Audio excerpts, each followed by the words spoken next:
I like to document my life, and this series is documentation of my final exam days. If you are new here, Namaste everyone, my name is Pratyaksha and I welcome you all to Exam Tales episode 4. If you haven't watched the 3 episodes, kindly visit them also after watching this one.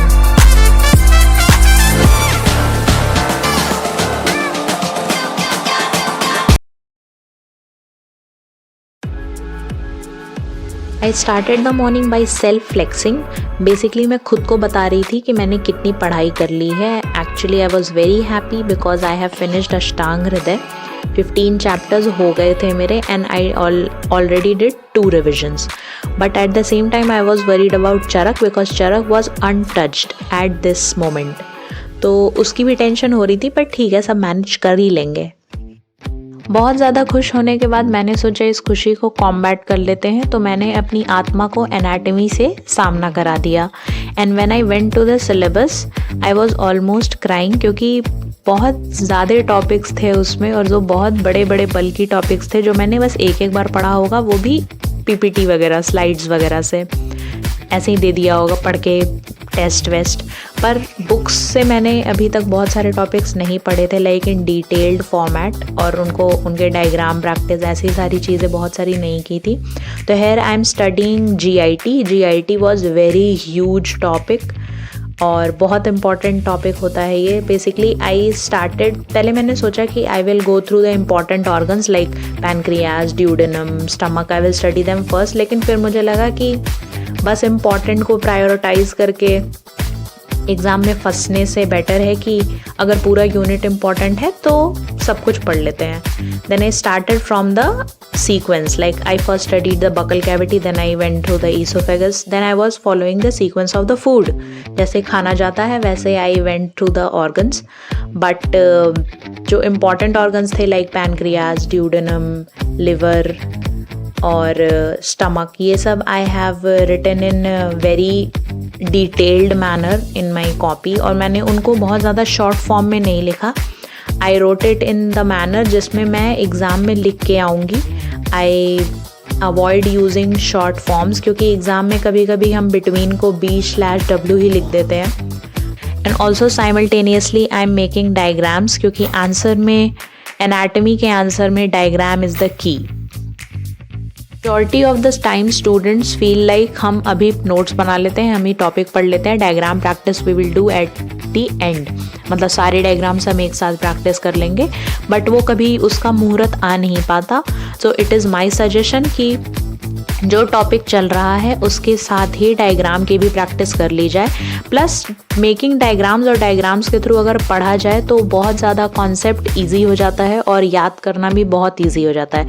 Specially if you are learning extensions via diagrams, तो वो दिमाग में बहुत देर तक रहता है. Like in oesophagus if you have to learn the construction, just make a diagram. So use your pictorial memory at your best, क्योंकि दिमाग कलर्स में और पिक्चर्स में ज़्यादा अच्छे से टॉगल कर लेता है कंपैरेटिवली इन लेटर्स.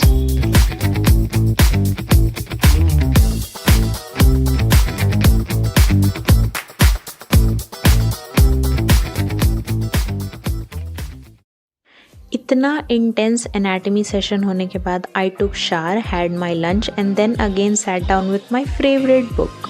अभी I am writing all the important श्लोक्स at one place. First I am learning them, then I am writing them. And now how to learn श्लोक? Well, 2 of my friends taught me this. Let me share that with you. सबसे पहला तरीका है कि दिमाग में श्लोक का हिंदी मीनिंग बजाओ. सबसे पहले प्ले द श्लोक का हिंदी वाला version in your head, then demand answer from your brain to give me the answer for the Sanskrit translation. तो पहले मीनिंग जान लेना है, उसके बाद उसका संस्कृत, उसके बाद उसको पढ़ के याद करना है. तो धीरे धीरे अपॉन प्रैक्टिस वो जल्दी याद हो जाता है. Now the second technique is 7 repetition technique. इसमें श्लोक को सबसे पहले break it down in fragments, उसको पार्ट्स में ब्रेक कर लेना है. फिर हर पार्ट को 7 बार पढ़ना है. रीड द श्लोक 7 times, then close your eyes and try to recollect it from your brain. और अगर तब भी याद नहीं हो रहा है, then again repeat the process again and again जब तक यू आर नॉट रिकल. अब यहाँ 7 की क्या मिस्ट्री है I don't know, but majority of the students will try to recollect in 7 attempts लग भी रहे हैं तो it's okay. Know your page. अपने बात वाले फ्रेंड्स के साथ कंपैरिजन करके बार बार निराश होने की ज़रूरत नहीं होती है। कफ वालों के साथ रहो तो अच्छा फील करोगे। और जो ज़्यादा श्लोक याद कर ले रहा है वो ज़्यादा पढ़ाई कर रहा है, ये बिल्कुल बेंचमार्क नहीं है, बिल्कुल नहीं है।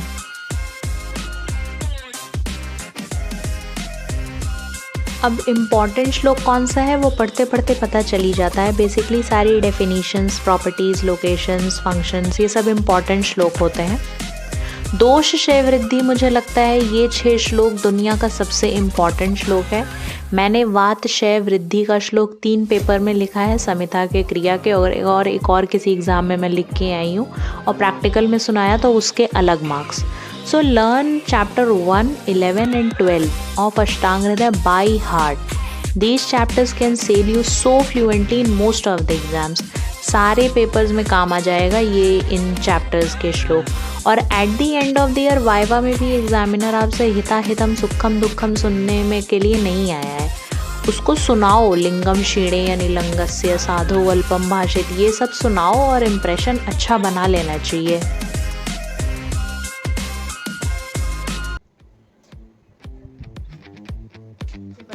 Sanskrit paper 1 then paper 2। so from 11 अभी तक I was covering the major subjects, मतलब जो बल्कि सब्जेक्ट्स हैं। from today we will study Sanskrit for 2 hours daily and फिर लास्ट में एग्जाम के टाइम तो फिर एड्रेनालिन पढ़ा ही देगा सब कुछ। लेकिन for me Sanskrit is my weakest subject, मुझे सबसे कम आता है संस्कृत, और for me it's very tough also, मतलब मेरे लिए थोड़ा सा कठिन भी रहता है क्योंकि initial days of the first year में मैंने थोड़ा ध्यान नहीं दिया था इस सब्जेक्ट पे, तो उसके रिपरकशंस हैं ये सब। तो स्टार्टिंग से पढ़ते रहना संस्कृत, बिकॉज लास्ट में थोड़ा परेशान कर देगा। So right now we will study 2 hours daily Sanskrit पढ़ेंगे हम। And the book I am following is this Ayurveda Sanskrit Shuddha by Mahesh Gurudatt. NCISM के सिलेबस के अकॉर्डिंग इसमें चीज़ें हैं। तो टुडे वी विल स्टडी संधि, क्योंकि हमने रिवाइज किया था कल परसों संधि को, तो वो हम पढ़ेंगे। उसके बाद अगर एनर्जी बची हमारे पास, मेंटल परमिबिलिटी अगर बची हमारी, then we will do samas and we will practice question. बस ऐसा रीडिंग नहीं, we will practice question for sandhi and samas को। सो अभी तक तो यही प्लान है। And after that maybe we will proceed to maybe पदार्थ विज्ञान और संविधा, I don't know right now, लेकिन अभी हम लोग संस्कृत पढ़ेंगे। लेट्स गो।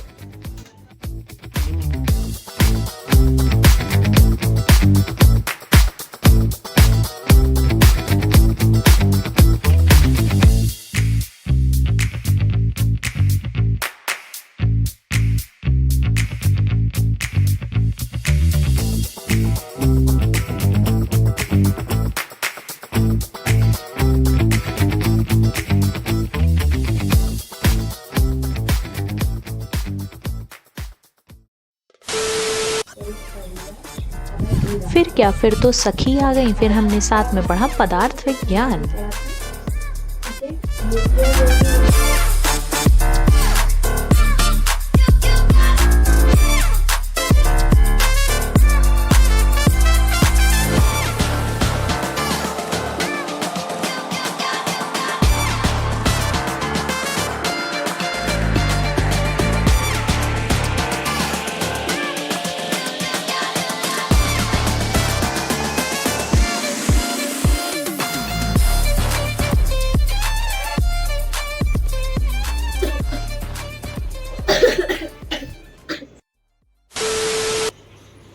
आज हम पढ़ेंगे द फेमस क्वेश्चन, पुरुष कारणम कस्मात्।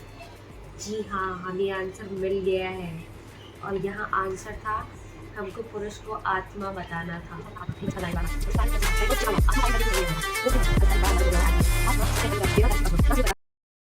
20 minutes later. कारणों का ज्ञान रखने वाला यह पुरुष है।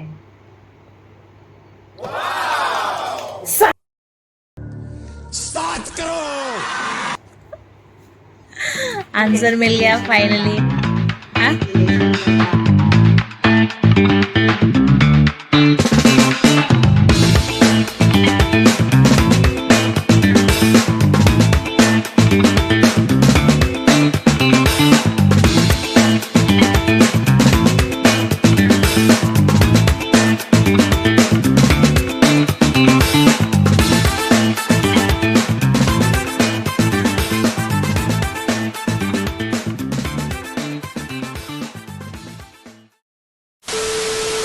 पूरी खराब हो चुकी होती है, बट फिर भी I pushed my self and followed the drill and studied पदार्थ विज्ञान फॉर 1.5 घंटा आई गेस.